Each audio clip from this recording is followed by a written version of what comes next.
ಸ್ನೇಹಿತರೆ, ನಾವು ಈ ದಿನ ಜುಲೈ 2, 2026 ಪ್ರಚಲಿತ ವಿದ್ಯಮಾನಗಳ ಮಾಹಿತಿಯನ್ನು ತಿಳಿದುಕೊಳ್ಳೋಣ. ಈ ವಿಡಿಯೋದಲ್ಲಿ ಇಲ್ಲಿ ಪಟ್ಟಿ ಮಾಡಲಾಗಿರುವ ಎಲ್ಲ ವಿಷಯಗಳ ಮಾಹಿತಿಯನ್ನು ತಿಳಿಯೋಣ. ಈ ವಿಷಯಗಳು ಮುಂಬರುವ ಸ್ಪರ್ಧಾತ್ಮಕ ಪರೀಕ್ಷೆಗಳಿಗೆ ಅತಿ ಉಪಯುಕ್ತವಾಗಲಿವೆ. ಆದ ಕಾರಣ ವಿಡಿಯೋವನ್ನು ಕೊನೆವರೆಗೂ ವೀಕ್ಷಿಸಿ. ಮೊದಲನೇ ಮಾಹಿತಿ, ಶಿ ಲಿಪ್ಸ್ ಪ್ಲಾಟ್ಫಾರ್ಮ್. ಗ್ರಾಮೀಣ ಮಹಿಳೆಯ ಕನಸುಗಳಿಗೆ ಈಗ ಹೊಸ ರೆಕ್ಕೆಗಳು ಸಿಕ್ಕಿವೆ. ಮಹಿಳಾ ನೇತೃತ್ವದ ಗ್ರಾಮೀಣ ಉದ್ಯಮಶೀಲತೆಗೆ ಮತ್ತಷ್ಟು ವೇಗ ನೀಡುವ ಮಹತ್ವಾಕಾಂಕ್ಷೆಯ ಹೆಜ್ಜೆಯಾಗಿ ಭಾರತ ಸರ್ಕಾರ ಶೀಲಿಪ್ಸ್ ಎಂಬ ನೂತನ ಡಿಜಿಟಲ್ ವೇದಿಕೆಯನ್ನು ಆರಂಭಿಸಿದೆ. ಶೀಲಿಪ್ಸ್ ಎಂದರೆ self help entrepreneur livelihoods prosperity and sustainability. ಈ ವೇದಿಕೆಯನ್ನು ರಾಷ್ಟ್ರೀಯ ಗ್ರಾಮೀಣ ವಿಕಾಸ ಸಮ್ಮೇಳನದಲ್ಲಿ ಅನಾವರಣಗೊಳಿಸಲಾಯಿತು. ಇದು ದೇಶಾದ್ಯಂತ ಸ್ವಸಹಾಯ ಸಂಘಗಳ ಮಹಿಳೆಯರಿಗೆ ಉದ್ಯಮ ಆರಂಭಿಸುವುದು, ಅದರ ಬೆಳವಣಿಗೆಯನ್ನು ಮೇಲ್ವಿಚಾರಣೆ ಮಾಡುವುದು ಹಾಗೂ ಕಾರ್ಯಕ್ಷಮತೆಯನ್ನ ಟ್ರ್ಯಾಕ್ ಮಾಡುವ ಅವಕಾಶವನ್ನ ನೀಡುವ ಅತ್ಯಾಧುನಿಕ ಡಿಜಿಟಲ್ ವೇದಿಕೆಯಾಗಿದೆ. ಮಹಿಳಾ ನೇತೃತ್ವದ ಗ್ರಾಮೀಣ ಉದ್ಯಮಗಳನ್ನು ಬಲಪಡಿಸಿ ಲಖ್ಪತಿ ದೀದಿ ಉಪಕ್ರಮಕ್ಕೆ ಮತ್ತಷ್ಟು ವೇಗ ನೀಡುವುದು ಇದರ ಪ್ರಮುಖ ಉದ್ದೇಶವಾಗಿದೆ. ಲಖ್ಪತಿ ದೀದಿ ಇದರ ಬಗ್ಗೆ ಈಗಾಗಲೇ ಮಾಹಿತಿಯನ್ನು ತಿಳಿಸಲಾಗಿದೆ. ನಮ್ಮ ಹಳೆಯ ವಿಡಿಯೋಗಳನ್ನು ವೀಕ್ಷಿಸಿ ಮಾಹಿತಿಯನ್ನು ಪಡೆದುಕೊಳ್ಳಿ. ಡಿಜಿಟಲ್ ಇಂಡಿಯಾ ಕಾರ್ಪೊರೇಷನ್ ಅಭಿವೃದ್ಧಿಪಡಿಸಿರುವ ಈ ಮೊಬೈಲ್ ಅಪ್ಲಿಕೇಶನ್ ಲೋಕೋಸ್ ವೇದಿಕೆಯ ಅಡಿಯಲ್ಲಿ ಕಾರ್ಯನಿರ್ವಹಿಸುತ್ತದೆ. ಶೀಲಿಪ್ಸ್ನ ಪ್ರಮುಖ ಉದ್ದೇಶಗಳು ಏನು?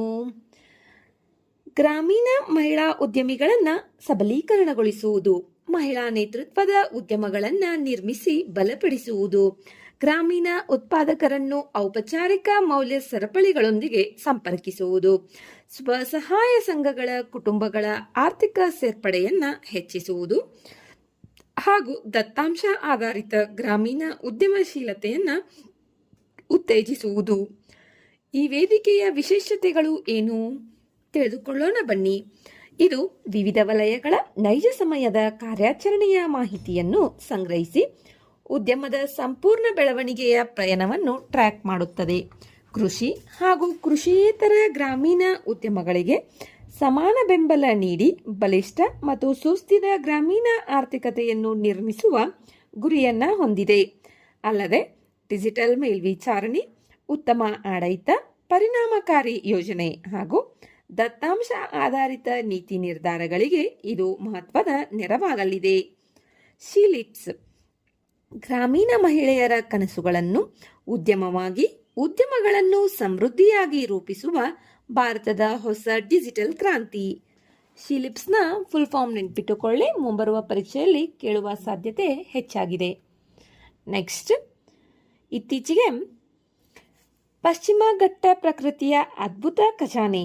ಈಗ ಈ ಜೈವ ವೈವಿಧ್ಯ ತೊಟ್ಟಿಲು ಮತ್ತೊಂದು ಅಪರೂಪದ ಸಾಧನೆಗೆ ಸಾಕ್ಷಿಯಾಗಿದೆ. ಸಂಶೋಧಕರು ಇತ್ತೀಚೆಗೆ ಇಂಪೇಷಿಯನ್ಸ್ ಕುಲದ 5 ಹೊಸ ಸಸ್ಯ ಜಾತಿಗಳನ್ನು ಪತ್ತೆ ಹಚ್ಚಿದ್ದಾರೆ. ಅವು ಇಂಪೇಷಿಯನ್ಸ್ ಬರ್ಚ್ಮ್ಯಾನ್ಸಿಯೆನಿಸ್, ಇಂಪೇಷಿಯನ್ಸ್ ನಿನಾನಿ, ಇಂಪೇಷಿಯನ್ಸ್ ಪಿಲ್ಸಿ, ಇಂಪೇಷಿಯನ್ಸ್ ಕ್ಸಾಂಥೋಪೆಟಾಲಾ ಮತ್ತು ಇಂಪೇಷಿಯನ್ಸ್ ಪ್ಲೆವಿಸ್ಪಿಕಾಟಾ. ಈ ಅಪರೂಪದ ಹೂಬಿಡುವ ಸಸ್ಯಗಳನ್ನು ಕೇರಳದ ಪಶ್ಚಿಮ ಘಟ್ಟಗಳ ಮಂಜಿನಿಂದ ಆವೃತವಾದ ಮಳೆಯ ತೇವದಿಂದ ಕೂಡಿದ ಎತ್ತರದ ಶಿಖರಗಳಲ್ಲಿ ಕಂಡುಹಿಡಿಯಲಾಗಿದೆ. ಇವು ಬಾಲ್ಸಮೇನಿಸಿ ಕುಟುಂಬಕ್ಕೆ ಸೇರಿದ ಇಂಪೇಷಿಯನ್ಸ್ ಕುಲದ ಹೊಸ ಸದಸ್ಯರಾಗಿದ್ದು, ಈ ಕುಲವು ವಿಶ್ವದ ಅತಿದೊಡ್ಡ ಹೂಬಿಡುವ ಸಸ್ಯಗಳ ದೊಡ್ಡ ಕುಲವಾಗಿದೆ. ಇಂಪೇಷಿಯನ್ಸ್ ಇದು ವಿಶ್ವದ ಹೂಬಿಡುವ ಸಸ್ಯಗಳ ಅತಿ ದೊಡ್ಡ ಕುಲವಾಗಿದೆ. ಇಂಪೇಷಿಯನ್ಸ್ ಬರ್ಚ್ಮ್ಯಾನಿಯನಿಸ್ ಪ್ರಕಾಶಮಾನವಾದಂತಹ ಹಳದಿ ಹೂಗಳಿಂದ ಕಂಗೊಳಿಸುವ ಈ ಸೂಕ್ಷ್ಮ ಬಾಲ್ಸಮ್ ಇಡುಕ್ಕಿ ಜಿಲ್ಲೆಯ ವಾಗಮೋನ್ ಪ್ರದೇಶದ ತಂಪಾದ ಹೊಳೆಗಳ ದಡದಲ್ಲಿ ಇದು ಕಂಡುಬಂದಿದೆ. Yellow colour flowers. ನೆಕ್ಸ್ಟ್, ಇಂಪೇಷಿಯನ್ಸ್ ನಿನಾನಿ ಸುಂದರವಾದ ನೇರಳೆ ದಳಗಳು, ಆಳವಾದ ನೇರಳೆ ಚುಕ್ಕೆಗಳ ಕಾಂಡಗಳನ್ನು ಹೊಂದಿರುವ ಈ ಗಿಡ ಮಂಕಲುಂ ವಿರಿಪಾರ ಅರಣ್ಯದಲ್ಲಿ ಪತ್ತೆಯಾಗಿದೆ. ಮೂರನೆಯದು ಗುಲಾಬಿ ನೇರಳೆ ಹೂವು. ಇಂಪಿಷಿಯನ್ಸ್ ಪಿಲ್ಸಿ. ಮಧ್ಯದಲ್ಲಿ ಹಳದಿ ಮತ್ತು ನೇರಳೆ ಜಾತಿಯ ಆಕರ್ಷಕ ಹೊಳಪನ್ನು ಹೊಂದಿರುವ ಈ ಜಾತಿ ಎರ್ನಾಕುಲಂ ಜಿಲ್ಲೆಯ ಮಾಮಲಕ್ಕಡಂ ಹುಲ್ಲುಗಾವಲುಗಳಲ್ಲಿ ಕಂಡುಬಂದಿದೆ. ನೆಕ್ಸ್ಟ್, ಇಂಪಿಷಿಯನ್ಸ್ ಕ್ಸಾಂಥೋಪೆಟಾಲಾ ಹೆಸರಿನ ಅರ್ಥವೇ ಇಲ್ಲಿದೆ ನೋಡಿ. ಹೆಸರಿನ ಅರ್ಥವೇ ಹಳದಿ ದಳಗಳನ್ನು ಹೊಂದಿರುವುದು.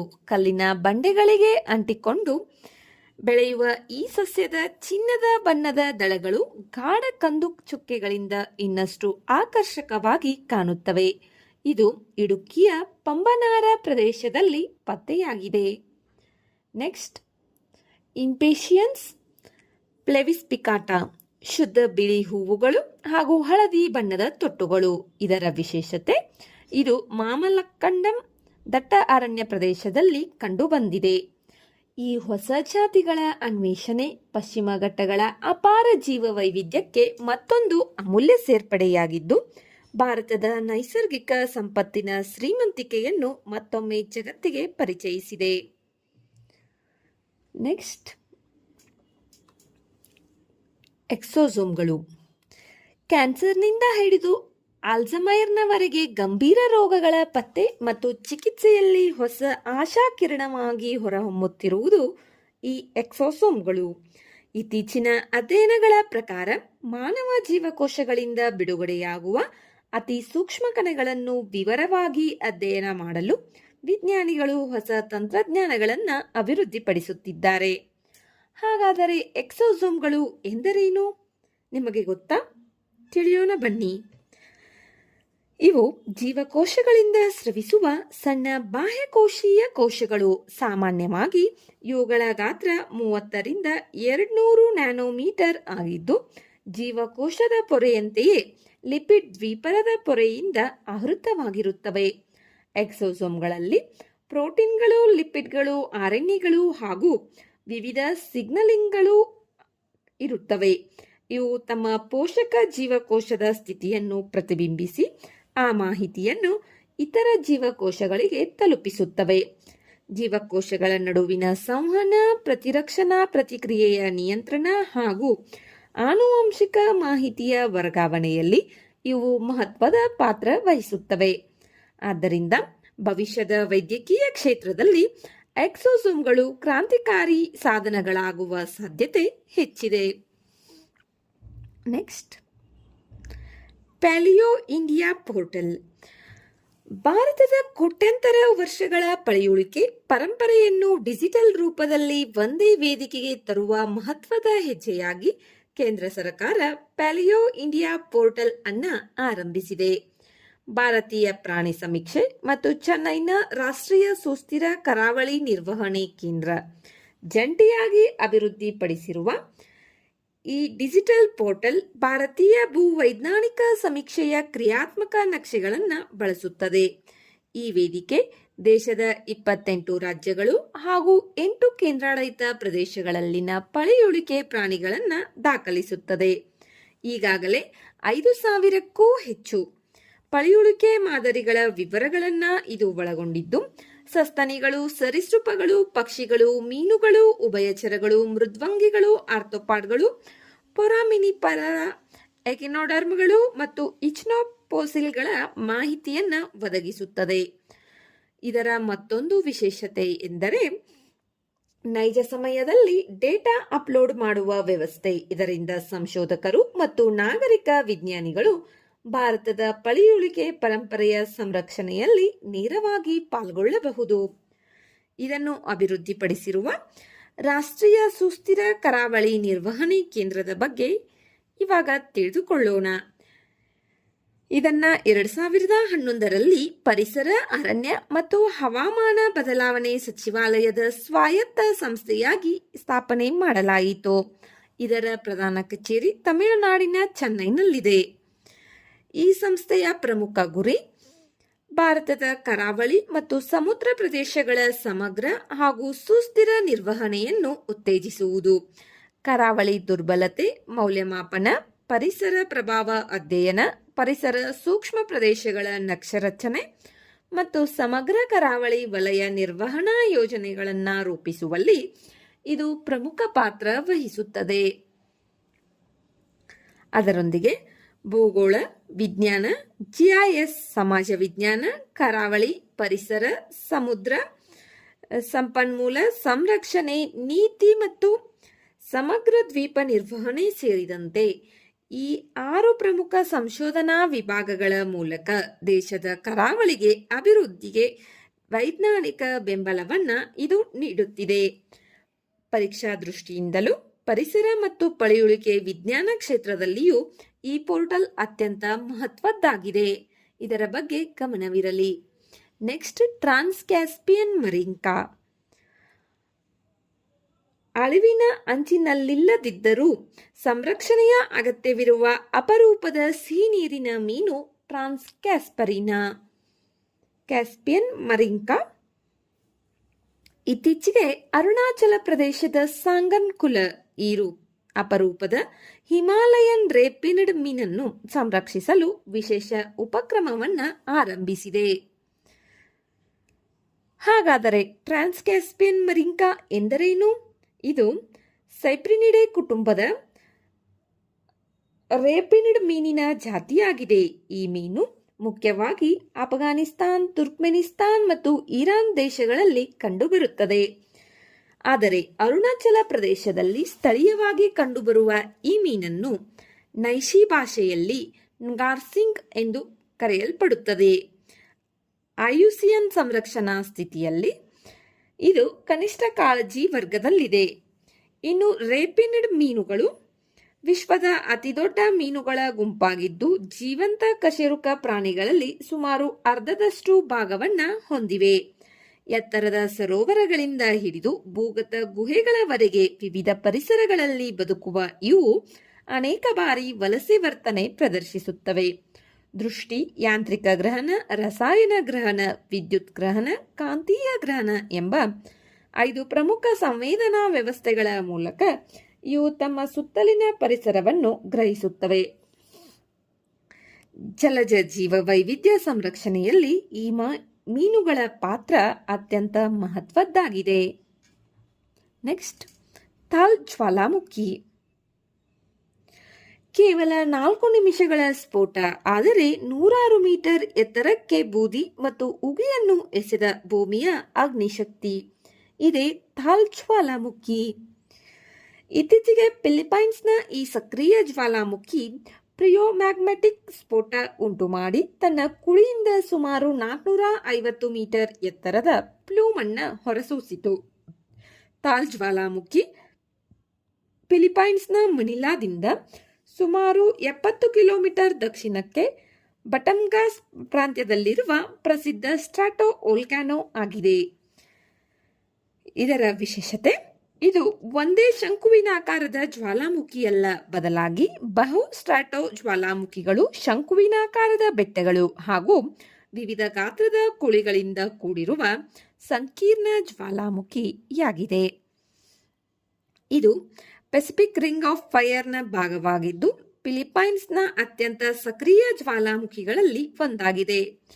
ಕಳೆದ 450 ವರ್ಷಗಳಲ್ಲಿ ಕನಿಷ್ಠ 38 ಬಾರಿ ಸ್ಫೋಟಗೊಂಡಿರುವ ಈ ಜ್ವಾಲಾಮುಖಿ ಒಂದು ಬೃಹತ್ ಕ್ಯಾಲ್ಡೆರಾ ಹೊಂದಿದ್ದು ಅದರೊಳಗೆ ಪ್ರಸಿದ್ಧ ಥಾಲ್ ಸರೋವರ ನಿರ್ಮಾಣವಾಗಿದೆ.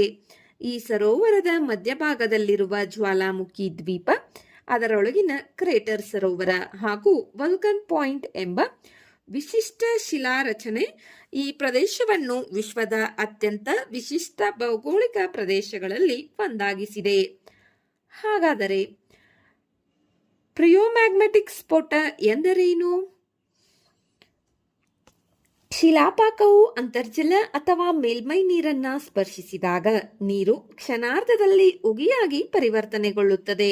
ಈ ತೀವ್ರ ಒತ್ತಡದ ಪರಿಣಾಮವಾಗಿ ಸಂಭವಿಸುವ ಸ್ಫೋಟವೇ ಪ್ರಿಯೋಮ್ಯಾಗ್ಮೆಟಿಕ್ ಸ್ಫೋಟ. ಇದರ ಪರಿಣಾಮವಾಗಿ ಬೂದಿ, ಶಿಲಾಪಾಕದ ಕಣಗಳು ಮತ್ತು ಬಂಡೆಗಳ ತುಣುಕುಗಳು ಆಕಾಶಕ್ಕೆ ಚಿಮ್ಮುತ್ತವೆ.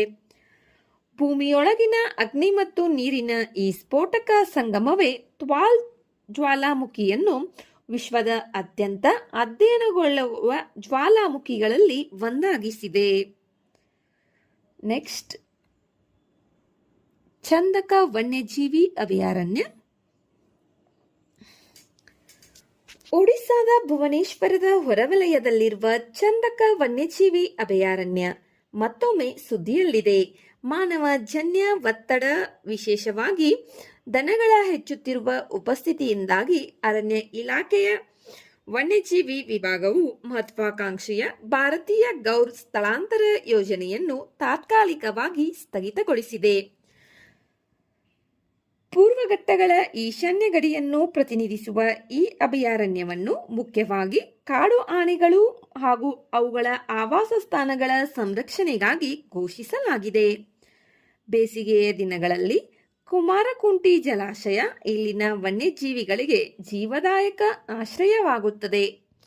ಕುಮಾರಕುಂಟಿ ಜಲಾಶಯ ಯಾವ ರಾಜ್ಯದಲ್ಲಿದೆ? ಒಡಿಸ್ಸಾ. ಇದು ಚಂದಕ ವನ್ಯಜೀವಿ ಅಭಯಾರಣ್ಯದಲ್ಲಿದೆ. ನೆಕ್ಸ್ಟ್, ನಿತ್ಯ ಹರಿದ್ವರ್ಣ ಮತ್ತು ಪತನಶೀಲ ಅರಣ್ಯಗಳ ಸುಂದರ ಮಿಶ್ರಣವಾಗಿರುವ ಈ ಪ್ರದೇಶದಲ್ಲಿ ಸಾಲ, ತೇಗ, ಜಾಮು, ಕರಂಜ, ಕುಂಬಿ ಸೇರಿದಂತೆ ಅನೇಕ ಮರಗಳಿವೆ. ಆನೆ, ಚಿಟಲ್, ಬೊಗಳುವ ಜಿಂಕೆ, ಕಾಡುಹಂದಿ, ಪ್ಯಾಂಗೋಲಿನ್, ಸ್ಲಾತ್ ಕರಡಿ, ಭಾರತೀಯ ತೋಳ ಹಾಗೂ ಹೈನಾ ಸೇರಿದಂತೆ ವೈವಿಧ್ಯಮಯ ಜೀವಜಗತ್ತು ಇಲ್ಲಿ ನೆಲೆಸಿದೆ. ಜೊತೆಗೆ ನವಿಲು, ಕೆಂಪು ಕಾಡುಕೋಳಿ, ಕ್ರೆಸ್ಟೆಡ್ ಸರ್ಪಹದ್ದು, ಪ್ಯಾರಡೈಸ್ ಫ್ಲೈಕ್ಯಾಚರ್ ಸೇರಿದಂತೆ ಹಲವಾರು ಅಪರೂಪದ ಪಕ್ಷಿಗಳಿಗೂ ಇದು ಸುರಕ್ಷಿತ ತಾಣವಾಗಿದೆ. ಚಂದಕ ವನ್ಯಜೀವಿ ಅಭಯಾರಣ್ಯ ಒಡಿಸ್ಸಾದಲ್ಲಿದೆ. Next, Greece. ಭಾರತ ಮತ್ತು ಗ್ರೀಸ್ ನಡುವಿನ ಆರ್ಥಿಕ ಸಹಕಾರಕ್ಕೆ ಹೊಸ ಚೈತನ್ಯ ದೊರಕಿದೆ. ಹಣಕಾಸು ಸೇವೆಗಳು, ಫಿನ್ಟೆಕ್, ಡಿಜಿಟಲ್ ಪಾವತಿಗಳು ಮತ್ತು ಉದಯೋನ್ಮುಖ ತಂತ್ರಜ್ಞಾನ ಕ್ಷೇತ್ರಗಳಲ್ಲಿ ಸಹಭಾಗಿತ್ವವನ್ನು ಮತ್ತಷ್ಟು ಬಲಪಡಿಸುವ ಕುರಿತು ಇತ್ತೀಚೆಗೆ ಮಹತ್ವದ ಚರ್ಚೆಗಳು ನಡೆದಿವೆ. ಬಾಲ್ಕನ್ ಪರ್ಯಾಯ ದ್ವೀಪದ ದಕ್ಷಿಣ ತುದಿಯಲ್ಲಿರುವ ಗ್ರೀಸ್, ಉತ್ತರ ಮ್ಯಾಸಿಡೋನಿಯಾ ಮತ್ತು ಬಲ್ಗೇರಿಯಾ, ವಾಯವ್ಯದಲ್ಲಿ ಅಲ್ಬೇನಿಯಾ ಹಾಗೂ ಈಶಾನ್ಯದಲ್ಲಿ ಟರ್ಕಿಯೊಂದಿಗೆ ಗಡಿಯನ್ನು ಹಂಚಿಕೊಂಡಿದೆ. ಪೂರ್ವದಲ್ಲಿ ಏಜಿಯನ್ ಸಮುದ್ರ, ಪಶ್ಚಿಮದಲ್ಲಿ ಅಯೋನಿಯನ್ ಸಮುದ್ರ ಮತ್ತು ದಕ್ಷಿಣದಲ್ಲಿ ಮೆಡಿಟರೇನಿಯನ್ ಸಮುದ್ರವು ಈ ದೇಶವನ್ನು ಆವರಿಸಿವೆ. ಗ್ರೀಸ್ನ ರಾಜಧಾನಿ ಅಥೆನ್ಸ್. ಮೌಂಟ್ ಒಲಿಂಪಸ್ ದೇಶದ ಅತಿ ಎತ್ತರದ ಪರ್ವತವಾಗಿದೆ. ಮಾರಿಟ್ಸಾ, ಸ್ಟ್ರುಮಾ ಮತ್ತು ವರ್ದರ್ ಪ್ರಮುಖ ನದಿಗಳಾಗಿದ್ದು, ಪೆಟ್ರೋಲಿಯಂ, ಬಾಕ್ಸೈಟ್, ಲಿಗ್ನೈಟ್, ಮ್ಯಾಗ್ನೆಟೈಟ್, ಜಲವಿದ್ಯುತ್ ಹಾಗೂ ಅಮೃತಶಿಲೆಯಂತಹ ನೈಸರ್ಗಿಕ ಸಂಪನ್ಮೂಲಗಳು ದೇಶದ ಆರ್ಥಿಕತೆಗೆ ಬೆಂಬಲ ನೀಡುತ್ತವೆ. ನೆಕ್ಸ್ಟ್, ರಾಷ್ಟ್ರೀಯ ಮಳೆಯಾಶ್ರಿತ ಪ್ರದೇಶ ಪ್ರಾಧಿಕಾರ. ಭಾರತದ ಕೃಷಿ ಕ್ಷೇತ್ರಕ್ಕೆ ಸಂಬಂಧಿಸಿದ ಮತ್ತೊಂದು ಮಹತ್ವದ ಬೆಳವಣಿಗೆಯಲ್ಲಿ ರಾಷ್ಟ್ರೀಯ ಮಳೆಯಾಶ್ರಿತ ಪ್ರದೇಶ ಪ್ರಾಧಿಕಾರ ಅಸ್ಸಾಂನ ಸೋನಿತ್ಪುರ್ ಜಿಲ್ಲೆಯಲ್ಲಿ ಭಾರತದ ಕಾಡು ಹಕ್ಕಿ ವರಿಜಾ ರುಪಿಪೋಗನ್ ಆನುವಂಶಿಕ ಸಂಪನ್ಮೂಲಗಳ ಸಂರಕ್ಷಣೆಯಲ್ಲಿ ಗಮನಾರ್ಹ ಸಾಧನೆ ಮಾಡಿದೆ. 2006ರಲ್ಲಿ ಕೃಷಿ ಮತ್ತು ರೈತರ ಕಲ್ಯಾಣ ಸಚಿವಾಲಯದ ಅಡಿಯಲ್ಲಿ ಸಲಹಾ ಸಂಸ್ಥೆಯಾಗಿ ಸ್ಥಾಪಿಸಲಾದ ಈ ಪ್ರಾಧಿಕಾರದ ಪ್ರಮುಖ ಉದ್ದೇಶ ಮಳೆಯಾಶ್ರಿತ ಪ್ರದೇಶಗಳಲ್ಲಿ ಸುಸ್ಥಿರ ಕೃಷಿಯನ್ನು ಉತ್ತೇಜಿಸುವುದು, ಉತ್ಪಾದಕತೆಯನ್ನು ಹೆಚ್ಚಿಸುವುದು ಹಾಗೂ ರೈತರ ಜೀವನೋಪಾಯವನ್ನು ಸುಧಾರಿಸುವುದಾಗಿದೆ. ನವದೆಹಲಿಯಲ್ಲಿ ಪ್ರಧಾನ ಕಚೇರಿಯನ್ನು ಹೊಂದಿರುವ ಈ ಸಂಸ್ಥೆ ದೇಶದ ಕೃಷಿ ಜೈವಿಕ ವೈವಿಧ್ಯವನ್ನು ಸಂರಕ್ಷಿಸುವ ಮೂಲಕ ಭವಿಷ್ಯದ ಆಹಾರ ಭದ್ರತೆಯನ್ನು ಬಲಪಡಿಸುವ ದಿಸೆಯಲ್ಲಿ ಮಹತ್ವದ ಪಾತ್ರವನ್ನು ವಹಿಸುತ್ತದೆ. ಸ್ನೇಹಿತರೆ, ಈ ದಿನದ ಪ್ರಚಲಿತ ವಿದ್ಯಮಾನಗಳ ಮಾಹಿತಿಯನ್ನು ಈ ವಿಡಿಯೋದಲ್ಲಿ ತಿಳಿದುಕೊಂಡಿದ್ದೇವೆ. ವಿಡಿಯೋದಲ್ಲಿರುವ ಮಾಹಿತಿ ಉಪಯುಕ್ತವೆನಿಸಿದರೆ ವಿಡಿಯೋಗೆ ಲೈಕ್ ಮಾಡಿ, ನಿಮ್ಮ ಸ್ನೇಹಿತರೊಂದಿಗೆ ಹಂಚಿಕೊಳ್ಳಿ. ಹಾಗೆ ನಮ್ಮ ಚಾನಲನ್ನು ಸಬ್ಸ್ಕ್ರೈಬ್ ಮಾಡಿಕೊಳ್ಳಿ. ಇನ್ನಷ್ಟು ಮಾಹಿತಿಗಾಗಿ ನಮ್ಮ ಚಾನಲ್ನಲ್ಲಿರುವ ವಿಡಿಯೋಗಳನ್ನು ವೀಕ್ಷಿಸಿ. ಧನ್ಯವಾದಗಳು.